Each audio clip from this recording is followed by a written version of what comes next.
Good afternoon, Professor Subramanian. It's been a pleasure to have you in the Heritage Center. And as a distinguished alumnus of the Institute, we really are quite happy to have a dialogue with you, recollect some of the history of this Institute right from the 60s. And the Heritage Center has been trying to build an oral history of the Institute through dialogue with distinguished people like you, and really appreciate the time taken by you to spend some time here. So, to start our dialogue, we thought we'll get to know about your early stages of your life in the school. Where did you grow up, and where was the schooling, and how did you get into IIT? We'll be quite happy to hear from you, sir. Thank you, Professor Subramanian, for giving me this opportunity.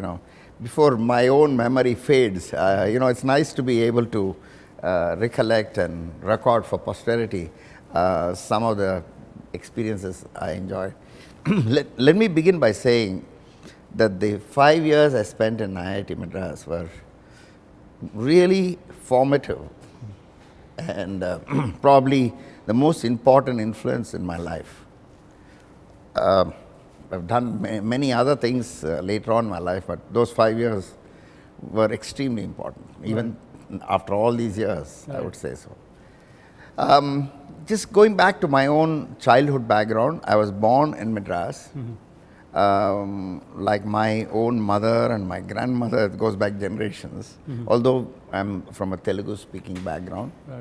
I started school in those days at the age of 3. I went to Church Park, which is no longer regarded as a reasonable institution. And when I was in 4th class, I must have been about 8 years old or so. The convent did not allow boys to continue beyond 5th class, so I was moved out. And at that point, this sort of 3-language formula was introduced, and I think Rajagopalachari was then the chief minister of the old Madras state, said that everyone should be instructed in the language of the state, which was Tamil. And of course, I could choose to be educated in Telugu, but that was not offered in many schools. So there were only 2 schools in the old SSLC system, the state, what we today call state board, which offered instruction in English. There was Hindu high school and Christian college school. And all the others, there were Anglo-Indian schools, but none of the regular schools for boys offered that. So my father said I should go to Hindu high school because he preferred that background. And I must say I got a very good education there. Though it was most of my classmates were very poor. I myself belonged to an upper middle class kind of background, but most of my classmates were very, very poor. And I was talking to Professor Ramamurthy just a little while ago. Many of my classmates became, had a job in some factory or something like that, and I had the good fortune to do something else. But it's all luck, It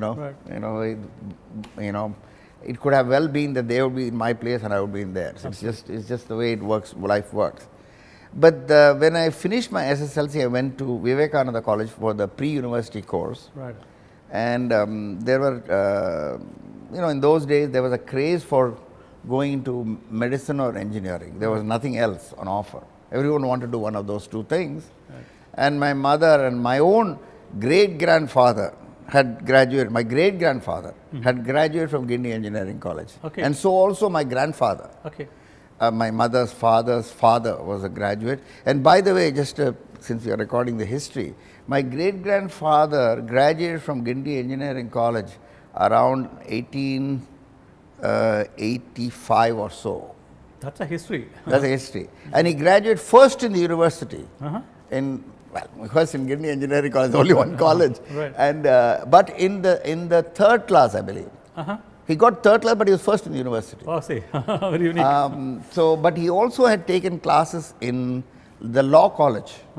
Now, I'm not entirely clear where Guindy. I think Engineering College was still in Guindy at that point in time. Was in Guindy at that point in time. But somehow he managed to take some classes in the law college because I have some documentary evidence of that. My grandfather, my mother's father, also graduated from Guindy Engineering College. And he must have graduated around 1919 or 1920. My father was not an engineer, but he became a sort of engineer later on, but that's another story. So when it came time for me to go to college and university, my mother consulted her own cousins, who were both professors of engineering.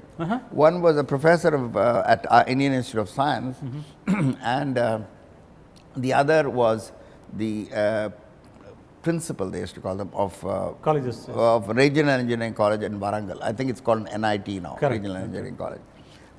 So he because they were in the same business. They said, no, Guindy is not the place to be. Your son should go to this new thing called IIT. So I had a little bit of an advantage in that information when many people fabulous didn't. Advantage. I must Yeah, say. exactly. And my uncle, who was a professor in Indian Institute of Science, said to me, no, this Guindy and all that, that's the old thing. The new thing is IIT. Then the question was, how do you get into IIT? Right.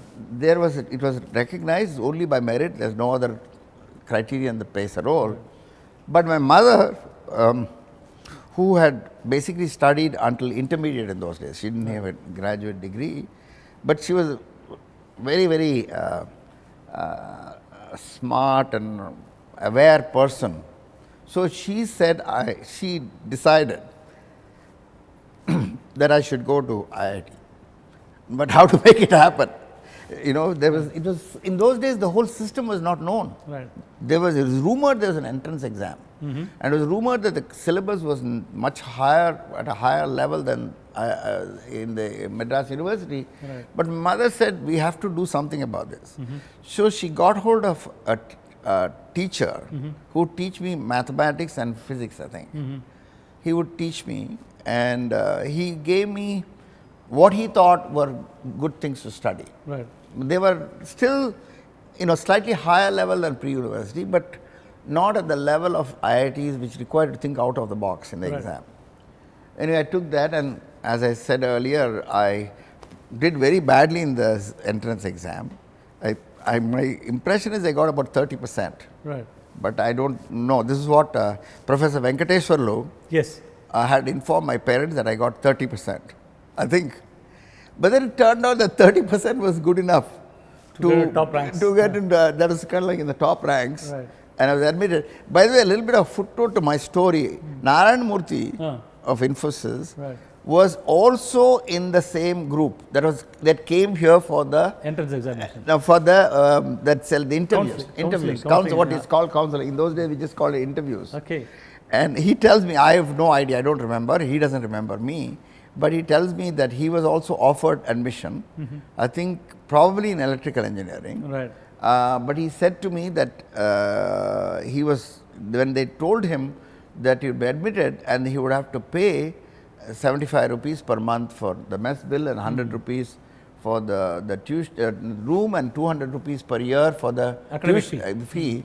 The whole thing being about 1,000, 1,200 or to 1,500 rupees, but to be paid in advance. Right. And although he qualified for the merit cum mean scholarship, that would be paid only at the end of the year. Right. So his father said, we cannot afford it, you study in Mysore. But for that he would have been my classmate. Correct.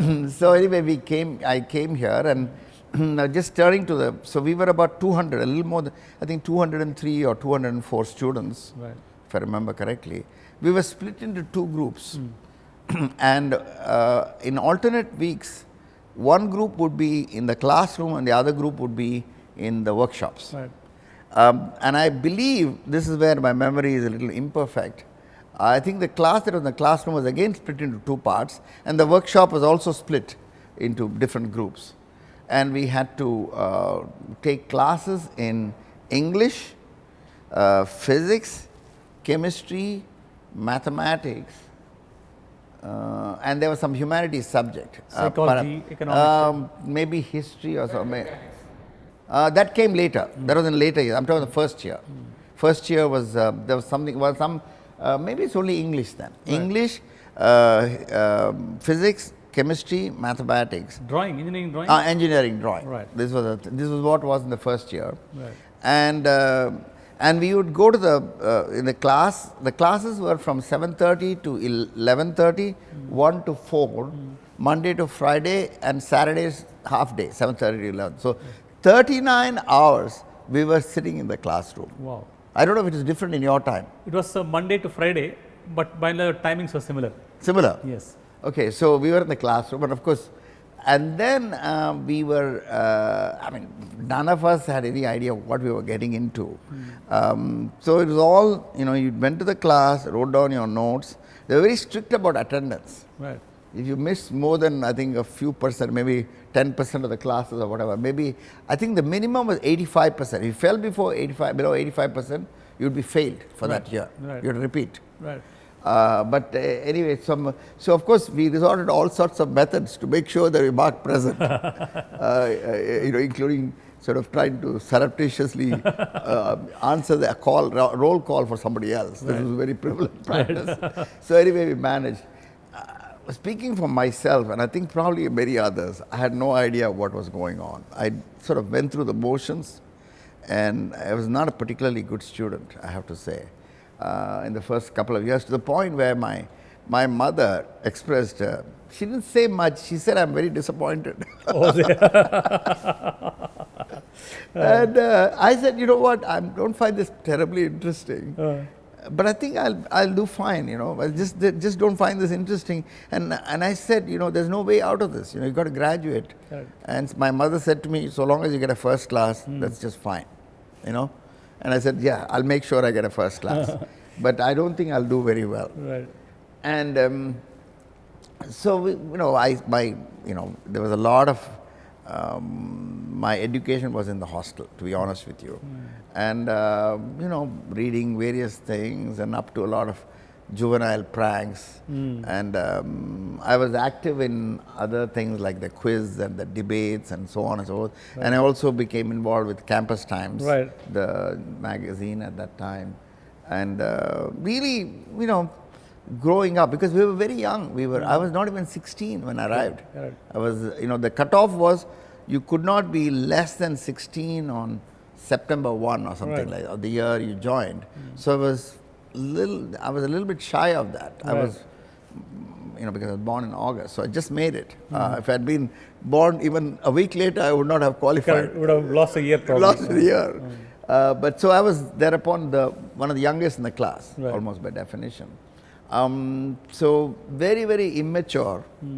Basically, as a schoolboy, thrust into this, and also are all of my classmates, and you know, up to all the, you know, juvenile pranks and you know, growing up really. So IIT is where I grew up and became a man rather than a boy. You know, and my academic experiences were not of a high order. The high point of my academic experience, I think much of it was going to class, going and taking the quizzes, and then coming back and, you know, somehow surviving in the system.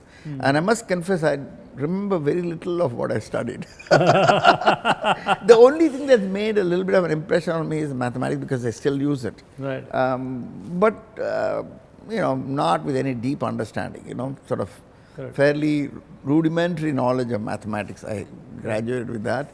You also had this continuing evaluation. We had periodicals. Oh yes, that's an important part of our turn around suddenly one periodical. Yes, pops no, up they. I think when I was in the second year or third year, I forget when, they came up with this brilliant idea that we used to study in the third year. I recall 13 subjects, all in one go throughout the year, no semester. The whole year, we studied 13 subjects in parallel. That's too much of a load, really. And then what would happen is on the Friday evening, you know, like around 5 o'clock or whatever, the announcement would be made that the quiz tomorrow is in these 3 subjects. And of course, 13, I mean, you're not keeping track of all of these because you're in class most of the time. So there's really no time to sit in the library or sit in your room and think about what was said. You just crammed it into your head. And then you're tested. Correct. And then just before, and of course, in the evening, you know, you're sort of tired sitting in class for 7 hours. And then some people were they play sports. I was not much of a sportsman. But you know, there's something else to do. And I used to read a lot. I used to read a lot of books. That's what I did. And then the Then on Friday afternoon, there's bombshell, 3 subjects. So then you have to play the strategy game because, you have to stay up all night. Right. And some of us used to take, so I did it only a couple of times, take some medicine to stay awake the whole night. It's all terrible stuff. I'm thinking back on it. Right. And then you take these 3 exams, and of course, you have to play the strategic game. Right. So if you try to do all 3, it's impossible. Correct. So you pick 2 and somehow play it, and so hopefully hope for the best. Correct.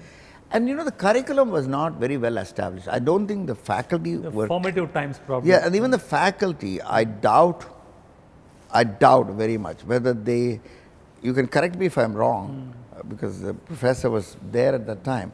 I don't think somebody sat down and said, right, if you want to have a degree in mechanical engineering, these are all the things you need to do. And, these are all the things that they need to get, and this is the prerequisite of this. My impression was there's no such exercise had been performed. Right. It was pretty much random. They said, suddenly, we need to do this, and then somebody will come and teach us that. And with the result that it was hodgepodge really. So although I have a degree in mechanical engineering, if you said, do you have any understanding of the basic principles? What are the basic principles in thermodynamics, or what are the basic principles in machine design? I cannot for the life of me give you a cogent answer. Right. It's partly my fault, but I must say it's not 100% my fault. It was just a chaotic education. So everyone came and delivered their piece and just left. Continuity. No, and nobody there's this is the plan for the whole thing. Right. And so we were just focused on the next quiz. And once that's finished, I forgot that. And then there was the next quiz. So it's like a series of little things hurdles we jumped over without knowing whether we're going north or south. Right. So if you asked me, are you going north? I wouldn't have been able to say, I'll tell you. Right. And so it was over. And when I was, by the time I was in the 3rd year, I said, this is not for me. I'm not cut out to be an engineer. This is it's possibly because I have to be blunt about it. The teaching was atrociously bad. Atrociously bad. It was, I have to say. Right. Because my benchmark was, what would I know? My high school, which was basically poor boys school, and my pre-university course, I can tell you at least half a dozen teachers there who I thought they were very good. Right. I cannot, over 5 years in IIT, name 5 professors who I said, these guys were good teachers. Right. Oh. It was just awful. Right. I'm sorry, I have to be very frank about it. That's my recollection. Anybody who influenced you in your study time here? Any teachers you were able to recollect now? I recollect many names. Professor Sampath. Yes. Because he was already the deputy director. Right. So he came and gave us some pep talks. Right. So I was impressed by his wisdom, I remember. And there was a man called Klein, I don't remember his first name. He was the professor of German. Right. He was here for many years. More about things in general, not in an academic sense. Right. The truth of the matter is, and maybe a couple of people in mechanical engineering, but not anybody. Parameshwaran maybe a little bit, and maybe one other person. But by and large, the teaching was atrociously bad. Right. That's just a fact. Absolutely. And thereupon I said to myself, this is not for me. Obviously, I was not able to distinguish between the particular education I received and the fact that this is what the subject is. Right. I said I have to get out of this subject. Right. So so like everybody else, the craze was just starting. Apply for schools abroad. Right. But I was also a very, very sloppy student. I didn't really, prepare myself very well. Right. I applied half-heartedly to several U.S. universities and maybe some British ones too. Right. I got into a few, but my heart was not in it. It was like a half-hearted thing. Correct. And I want to get out of this subject. I did apply to some courses in, design and so on and so forth, without knowing what they were about. Once again, they'll be into core engineering. I wasn't clear about that. There was something I remember Stanford. Right. And I think I may have been admitted to that. Oh, I see. I've not, because one of my mother's cousin's husbands was a professor at Stanford. So he was a professor of aeronautical engineering. In also. 60s? Yes. By the way, he wrote the very, I would say, the seminal book on gas dynamics. Okay. I think it's still Karamcheti is his name, Krishnamurthy Karamcheti. Okay. It was a very famous book in those days. So it's taught in the university engineering Yes, programs. it was a standard book for gas dynamics. Oh, I see. Yeah. Okay. He was professor of aeronautical engineering. Right. Anyway, I didn't go there, and then this IIMs were just new at that time, and one of my cousins, the same fellow who had studied here, had gone to IIM Ahmedabad. Right. So I applied to IIM Calcutta and IIM Ahmedabad. In those days, the competition was not so so early days, strong. awareness Early was not days. very high. So although I was, I probably, I don't know, a first class, probably you remember, sir, first class, what proportion of the class would get a first class, you think? What? In those days, how many people in a class will get a first class score? That, see, about 60% is to get first class. 60%, that's high as that. In all branches? More or less. Really, 60%, I didn't realize it is that high.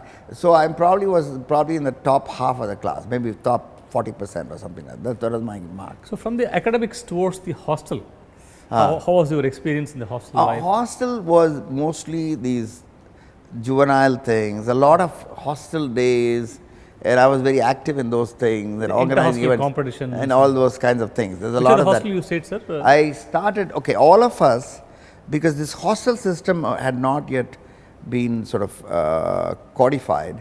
So all of those who joined with me in the class of 62, I was 1.056 bar 62. Oh, you still remember this? Yes, of course. These are etched in your memory, can't forget. Right. So 62 class, the class that entered in 62, graduated in 67, we were all put in one hostel. I believe the hostel, Narmada hostel in those days had 192 rooms. Okay. Because there's Krishna, Kaveri, and the Narmada was the next one constructed. Correct. There were only 192 rooms. Right. We were 203 or 4. I have no idea where the other fellows who came in late were put up. There was some way they were accommodated because there was no other place. Correct. Because these other hostels were full. They were somehow accommodated. I don't know, maybe in one of the staff houses or something. So anyway, I was one of the early fellows because I was a local. Right. So I managed to get a good room. And my next door neighbor was Kalyana Krishnan, who was later on the faculty here. I know he was a computer science professor. Yeah, for a long time. In fact, he was my classmate even in school. Oh, I see. And the fellow after that was a fellow called Gurinder Singh Grewal, and the fellow, I was in room 148, which is on the first floor, Yes. at the edge of the thing. I don't know how it is today. Right.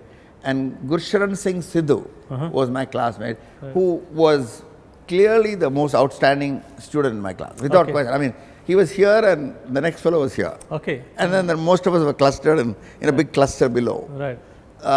There was, to be absolutely honest with you, though I was a relatively poor student, I didn't think I was any worse than any of the others. I thought they were all about the same. We're all similar bands. Yeah, you understand what I'm saying. Yeah. The only fellow who I said, this fellow's in a different league, is Gurshan Singh Sidhu. I didn't feel that about. And another friend of mine who unfortunately passed away, called Jay Kumar, he was my classmate. Right. He was the last in my class. Right. He was like, in the mechanical engineering, I was probably somewhere in the middle, and he was absolutely the last in the class. But clearly, he probably, along with Gurshan Sindhu, was one of the outstanding students. He went to Harvard, right? Yes. He was Later on, he was a professor at Harvard Business School. We were very close. We were very close friends, but unfortunately, he died in an accident. So, any recollections of your hostel time? I think you have been quite actively involved Yeah, in campus times. a lot of it is, my recollections are mostly around probably things that you can't print or record. Very juvenile pranks. But yes, and I just noticed in campus time, because there was an ad for somebody could help me to start my motorcycle, which had gone dead. I had a Bullet, which was a very unusual thing in those days, 350 cc. Right. Very few people had a motorcycle. I think probably a handful. Right. And I had a Bullet, which is obviously bigger. Quite a bulkier. So that was so I was visible for that reason. Right. But it's hard for me to talk about some of the pranks and so on. But the one thing I can talk about is this whole system of proxy. That is basically claiming you're in class when you in fact you are not, which I think is a very delicate way of putting it. Right. So the more sort of, let's say, obvious technique was when your name is called, somebody else answers, right? Yes, yes. And of course, the more vigilant professors, by the way, a phenomenal amount of faculty energy was devoted to this.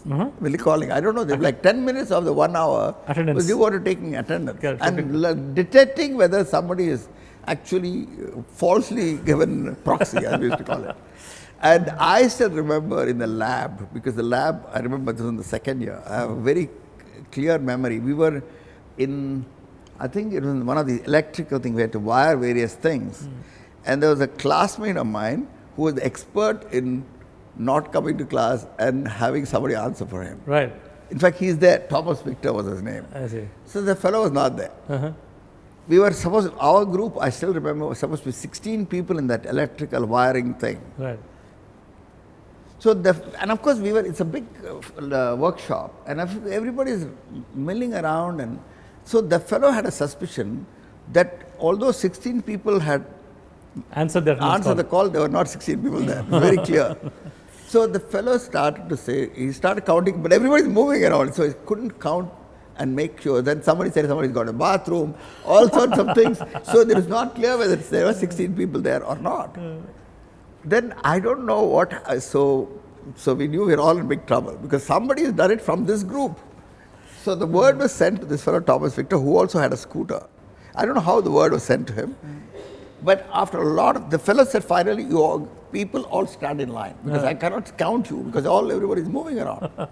So Thomas Victor appeared at that point in time from nowhere. And when he counted, lo and behold, there were 16. So he said, I must be going crazy.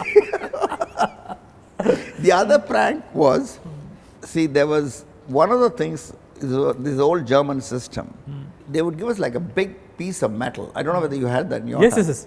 And you had to make it into a cube. Yes. By filing it. Yes. It took forever. I know. It took days to file this huge object Correct. into a cube. And the cube had to be like with a very fine tolerance of the right dimensions. Correct. And sometimes you try to get it over with, and then you file too much and it was too small. We'll start all over again. Start again, repeat. There's a guy called Baldy. I know. Was he there in your time? Yeah. See, after so many years, he was still there. Yeah. You simply used to look at this and throw it off. That's all, repeat. Yeah. And this is like a dreadful thing because you have to spend another 2 weeks doing the same thing. Correct. Anyway, so that was a big part of it. But I think the discipline, by the way, one thing that one should be mentioned in the workshop, we always had to wear this khaki uniform. Yeah, pant and shirt. Yes. Yeah. We had to have workshop uniform, I remember. Right. And we had to be on time. If you're late and so on, it was a big problem. So it was. How was the gender diversity in your time, sir? It's been a. Gender diversity in my time was non-existent because we had exactly zero women in my class. Okay. There was a fellow in my class. This is actually a vignette. Now that you're asking the question, there was a Professor Koch. By the way, something that's probably lost in the midst of time should be emphasized. When IIT Madras was set up, it was with the DAAD, the Deutsche Akademische something, Correct. in Germany, which is their sponsoring, their international organization. Fellowships. Yeah, they were the ones who gave the funding for IIT Madras and also sent a lot of the equipment, and they sent some professors. But actually now, I'm actually very much connected with German universities today, but most of them were not professors. They were like technicians, probably. Technicians, Right. yes, working in the workshops, and a few were like research assistants type people. So there were few exceptions to this statement. One was a Professor Koch, who used to be a professor of physics. I don't know if you remember his name. And he was teaching this subject with his very thick German accent, which were very hard for us to understand. And because unlike today, many Germans didn't speak English at that time. Right. So for him it was, and our own ears were not attuned to that kind of accent. And his son was in our class. Oh, see. I mean, he was just sitting in the class, in all our classes. Right. Of course, we used to really pull his leg, poor fellow. We used to make his life miserable. Anyway, Professor Koch, again, it was the same thing. There was no syllabus. He just turned up his class. There's no textbook, there's no syllabus. So you have to go to class and you could understand the accent. So a few people like Gurcharan Singh Sidhu would understand what was being said. The rest of us had no idea what was said. So we would later on ask Sidhu, explain if you're curious. I didn't even do that. Some people would go to Sidhu. Sidhu would conduct another class in the hostel. Right. Where he would impart the knowledge there. Much more clarity used to be there. Yeah, much more clarity there. Right. And then I still remember that this Koch, we said, how do we understand this? You know, we don't know what he's talking about. So and there's no textbook. Impossible. Correct. So he said, then somebody discovered that this, what he's teaching is from one book in the library. A German book. In the library, right. And that's basically what he's teaching. Right. So these fellows, of course, none of us knew German. And so I think we had started studying German, by the way. In the second year, we started German. One extra course. Once we were there. We all had to do it, but of course, none of it, this is left in my head. And so some people were able to translate that book. And then I think some things became clearer, although not very clear. It's a question of figuring out the mechanisms of learning. So that was that. Spending about 5 years, and you said that you came like a boy and then graduated like a man. What transformations you could go through in these 5 years that made you feel that yes, though the classroom education was at some level, but then the entire 5-year experience of living here has completely transformed? I think it is really my own classmates. My classmates were, many of them had tremendous talents. Perhaps they were not able to bring them out the way today it's possible. Right. We were restricted to, by the way, I spent a lot of my time in the library, reading all sorts of random things. Whatever magazines were there, right. Some in engineering or whatever, some general magazines, because, the hostels we used to get the newspapers and perhaps Time and Newsweek. That's the only thing we had. Right. But in the magazines, which of course the magazine journal that came to the library with a delay, probably several months. That was I spent really a lot of time in the library, which was initially in the building sciences block. Right. I think through almost all my years it was there. Right. And I spent probably many an afternoon just sitting there and reading random things. Okay. That was a big part of my learning, actually. Right. Yeah. Wonderful. So in the hostels, it was like a lot of people learned new things. Some people studied literature. I read a lot of books really, and some people became good at bridge. That was a very popular pastime. Right. But a lot of it was really just getting your own ideas clear, on life. Right. So it's more like a peer group learning peer group mechanism. Thing. And also remember that even probably compared to your time, there was no outside information. Correct. We had the newspaper of the day. Right. There's a radio. Right. There's no TV. There's no internet. There's nothing. So sources of information are very limited. But like an island. It's an island. Right. And you'd get some vague news in the newspapers. Right. And you'd read diligently the copy of Time and Newsweek. Right. 2 weeks old or 3 weeks old in the common room, as we used to call it, in the hostel. Right.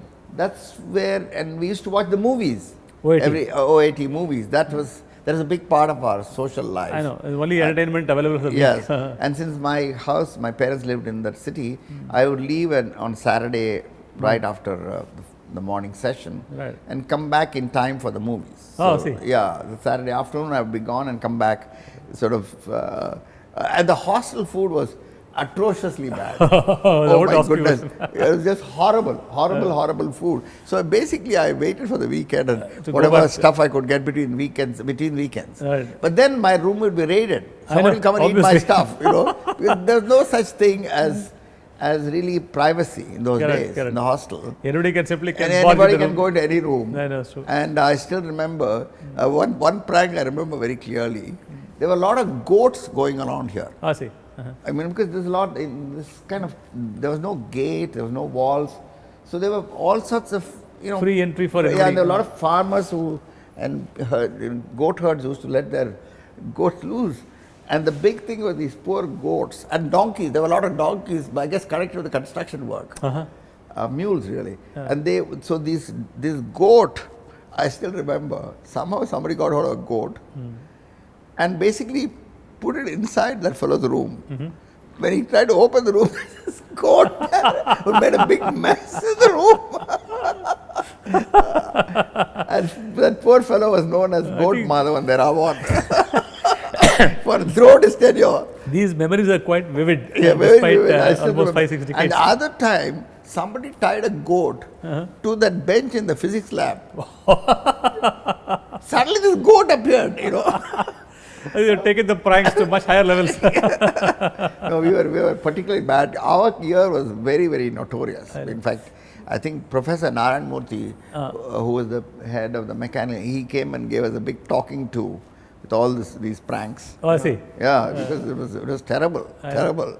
About your convocations, do you recollect participating in convocation? Yeah, I did come back for it. But before that, one other thing which, we would, I still remember all these labs, and I've forgotten the details of the lab. There was a lab where you had to run all these engines and take all these measurements and do some calculations and sort of graph them. It's all, by hand. Right. And the calculations were incredibly complicated calculations with all sorts of empirical equations, I remember.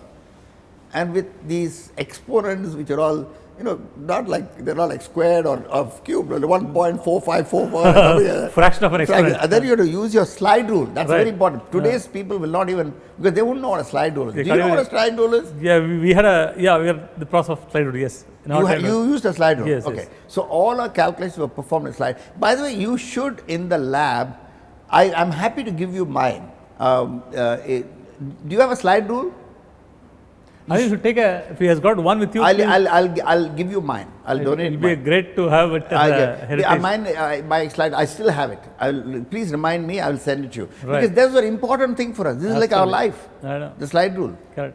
Because there's no calculator. And T-squares is drawing. That I don't have. I don't have my drawing equipment. But my slide rule, I had two. I've got one. I'll send it to you. You have preserved it well for more. It's well preserved. It's well preserved. I'll send it to you. Right. It's in my desk at home.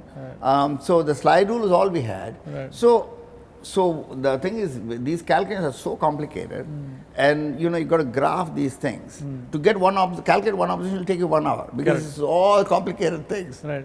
With the slide rule, it's not like putting it into the computer. Then you have to graph them. And I don't even remember some engine efficiency, thermal efficiency, whatever it may be on the. And then people who are lazy, they would take last year's and topo it. You know what topoing means, but I have to explain it to people. So what you do is, if you got a graph already, there's no picture, nothing, So you put a light under it and basically trace it. Yeah, it's called paper glass copying. Glass copying. We used to call it topo. I don't know where that word came from. So when you topo it, of course, it shifts a little bit. Yes. So after a few years of topoing, the graph had shifted up to a level which is impossible. Efficiency has reached the... Almost 100%. So of course, it's possible.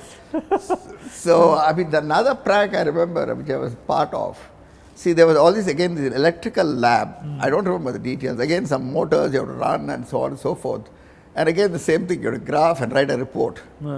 So we were 4 people in my group.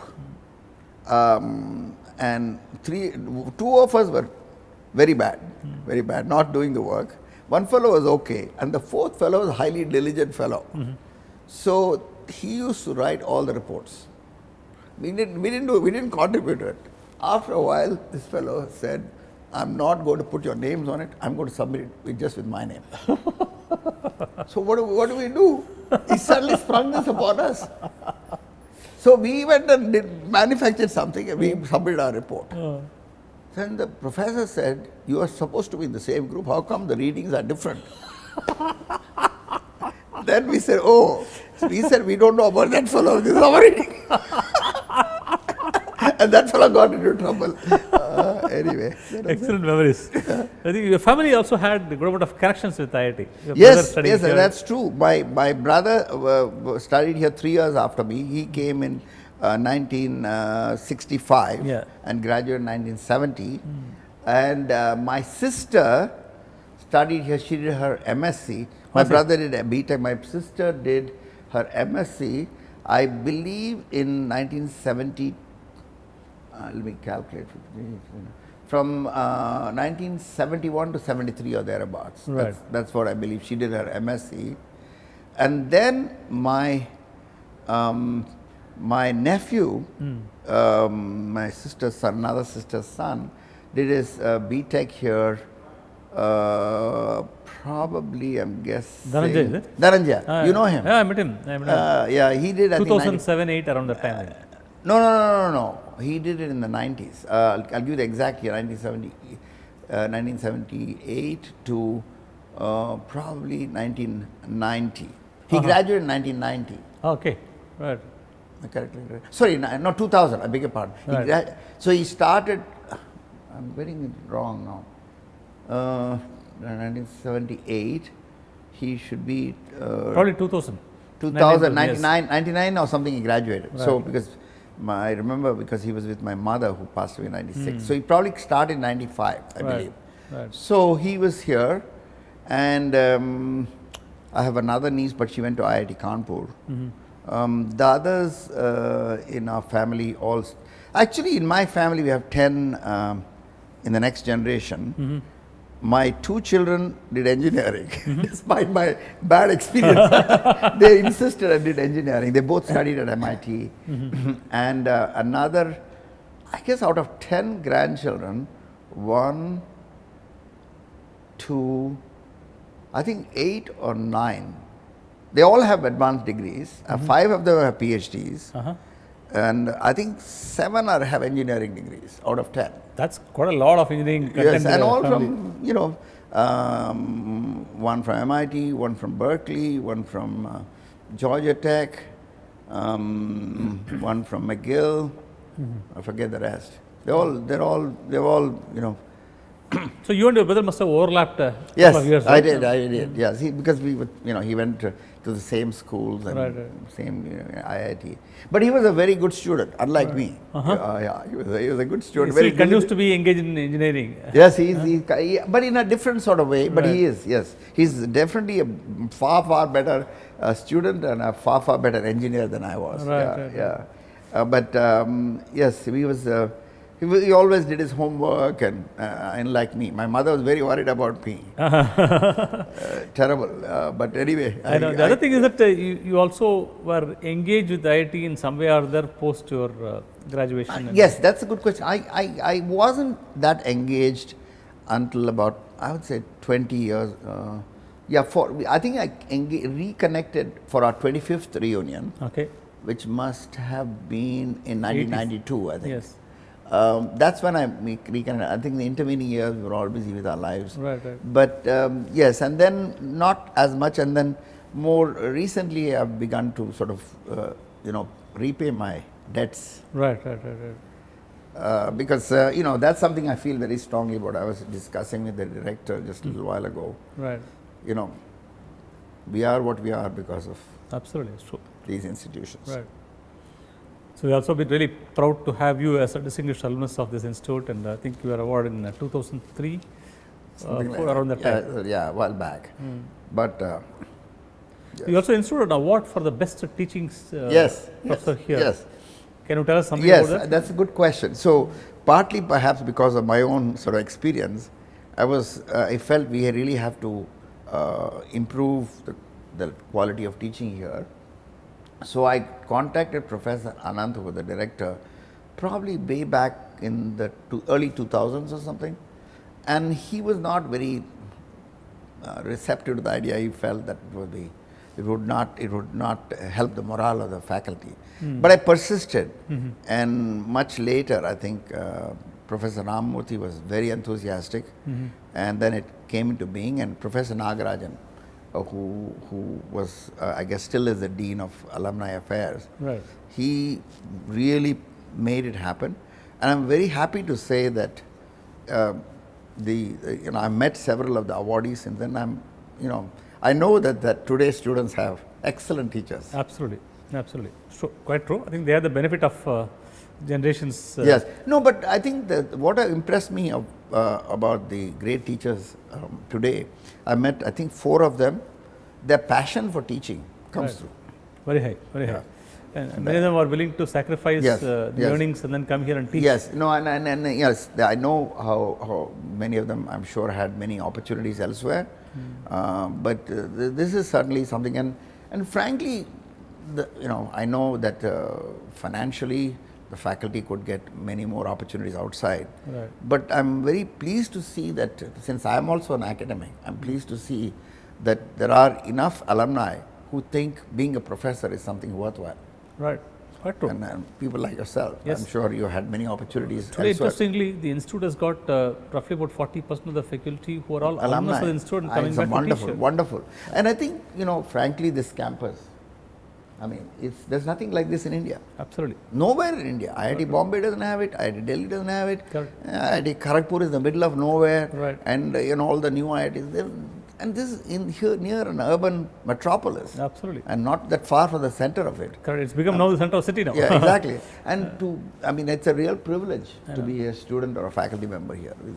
I mean, this is unreal, this kind of greenery. Absolutely. You can be a billionaire, but you're not going to have this. Absolutely. And breathe this kind of air. Correct. It's quite true. Where in urban India can you do that? It's a rare privilege. That's a joy for people to come back and work at the campus. That sheer beauty. It's a rare privilege. Yeah. And so I'm really heartened to see so many of the alumni are happy to come back and be here. This is wonderful.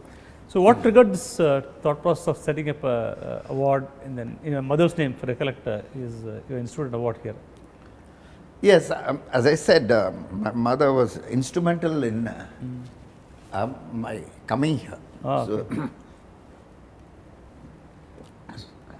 So that was clearly an important influence for me. You remember about the anti-Hindi agitation? Yes. You were a student. Yes, it was. I remember that very well. There was, I believe, in 1965, because 1950 was when the Constitution was accepted, and 1960, because there was a clause in the Constitution in 1950 that would be reviewed again in 1965, 15 years later. That was part of the main Constitution, or maybe one of the other things.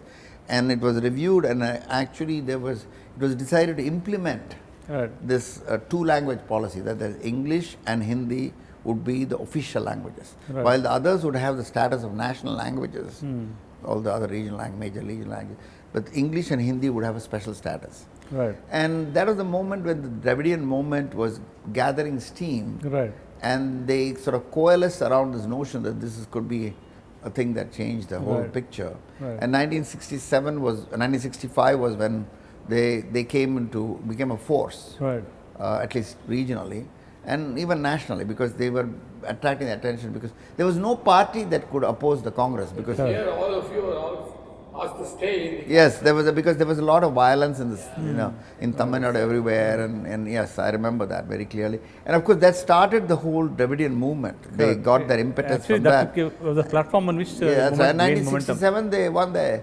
regional election through the state assembly. And of course, they've been power off. Coming back to IIT, sir, you have been very closely associated with IIT in the past couple of decades or so. You've been seeing the progress moving up. How do you see this institution evolving in the next 5 to 10 years' time? I'm very positive. And that's why I tell the director and people I meet, I'm being an academic myself. I think IIT Madras in particular has a great future. I think the old IITs, all of them, I think have aspirations to become the top ones in the world, at least in the top 200, if not in a smaller class. But I think IIT Madras, unfortunately, and we were just discussing that, has not received the kudos it deserves, because Bombay and Delhi being in the major cities in the country where the power elite live, they unfortunately command more of the mind space, more from a popular kind of view rather than any informed judgment. Because the informed judgment, such as it is, by the national NIRF, national assessment, I don't know what it stands for, actually ranked Indian Institute of Science and IIT Madras as the two top institutions. Right. But somehow the popular perception doesn't reflect that. Correct. Which is, I think that will be corrected in the years to come. Right, I think right. I'm hopeful it will happen. Right, right. And I think IIT Madras will take its place as one of the leading technological institutions of the world. Right. I mean, I think it's one of the things that's been true of India. If you look at the old institutions, started before independence and in the Nehruvian era, where they take Indian Statistical Institute or TIFR or Indian Institute of Science, and the temples are modern India, as Nehru called them, like the old IITs. Particularly, right. I think, frankly, I think Nehru didn't live to see the fruits of his vision, right. In his time. And in fact, the much criticism of Nehruvian policies, when there are so many people starving in the country who don't even have primary school education, which is still true, unfortunately. Right. How can you justify investing in IITs? Right. Those elitist tag was there. Yeah. And how can you justify? I think the answer, frankly, has been provided. I'm not saying it's a perfect answer. That the whole IT revolution, which is definitely something that India can be proud of. Right. And I was privileged to be very much playing a small part in that revolution. Having served on many boards of the important companies. Right. I would say that they would simply not have been feasible without IITs. Absolutely, it's true. I mean, so that investment, at that time you can say for every IIT you could have set up 100 schools, right? But we would be like Sri Lanka. Right. I'm not saying Sri Lanka is bad. Correct. They have greater literacy, they have much better child health and mortality statistics than we do. Right. But that's a different evolution. Absolutely. We would have been a big Sri Lanka. Right. If we had set up 100 schools into one IIT, that's what we would have been. Correct. We would not have had the space program. We would not have had the nuclear IT programs. And we would not have had the mobile revolution. Right. We would not have had this large scale export of diaspora who are playing a key role in the United States, UK and other countries, which are influencing world opinion. Right. The world thinks differently about India. Absolutely. Than what we think inside India. Yeah, and also, but the world thinks differently about India, say today compared to, let's say, the 60s. Right. And one important factor is IITs. Fabulous. Because you ask somebody who's not that knowledgeable, what is India to you? India produces a lot of very smart engineers. Right. That's what, whether it's Bill Gates or somebody else, they will tell you that. Absolutely. Or Warren Buffett, he will tell you that. It's IITs. Right. So this has been in the in the brand of India. Right. IIT plays a very big role. Fantastic, sir. It's been a great discussing with you, chatting with you. Thank you very much. Knowledge and history about IIT. Thank you for your time. It's been a pleasure to have. Thank you. Thank you for making this opportunity. Thank you so much.